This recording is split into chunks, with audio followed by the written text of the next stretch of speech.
OK សួស្តីអញ្ចឹងសម្រាប់អូខេសួស្តីបងប្អូនអញ្ចឹងសម្រាប់វីដេអូនេះខ្ញុំតទៅទៅវីដេអូមុនហើយដោយសារមាន comment ដូចខ្ញុំនិយាយអញ្ចឹងមាន comment ហើយនឹងការឆាតស៊ូជាច្រើនដោយសារបងគាត់ចង់ចេះឬមួយក៏បងប្អូនគាត់ចង់លក្ខណៈថាគាត់ចង់ចេះចង់ខ្លាយទៅជា bartender អញ្ចឹងគាត់ថាបើសិនជាខ្ញុំ apply ជាប់ហើយតទៅនឹង hospitality ដែលមាន hotel ឬមួយក៏ប្រភេទ restaurant ឬមួយក៏ប្រភេទផ្សេងៗដែលតទៅនឹងការធ្វើស្រាអញ្ចឹង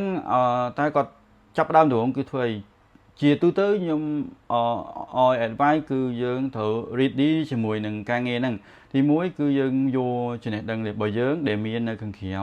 បន្តមកទៀតយើងត្រូវស្ដាប់សិស្សច្បងដែលមានថាមាន bartender មានន័យថាមាន supervisor bartender មាន manager bartender អញ្ចឹងយើងត្រូវស្ដាប់ advice របស់គាត់មានន័យថាយើង do again and again គឺយើងចេះហើយមួយទៀតយើងអាសាព្យាយាមតាក់ទងទៅនឹងការងារនៅក្នុងបារហើយនឹងការងារមានថាតែការងារក្នុងបារគឺការងារខាងក្រៅមានន័យថាបរិវេណនៃ restaurant របស់យើងជាទូទៅ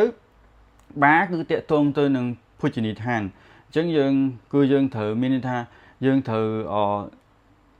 យើងត្រូវដឹងតាក់ទងទៅនឹងការងាររបស់យើងទោះតែយើងនៅក្នុងតំណែងណាក៏ដោយជាទូទៅនៅក្នុង bartender យើងមានតំណែងចាប់ពី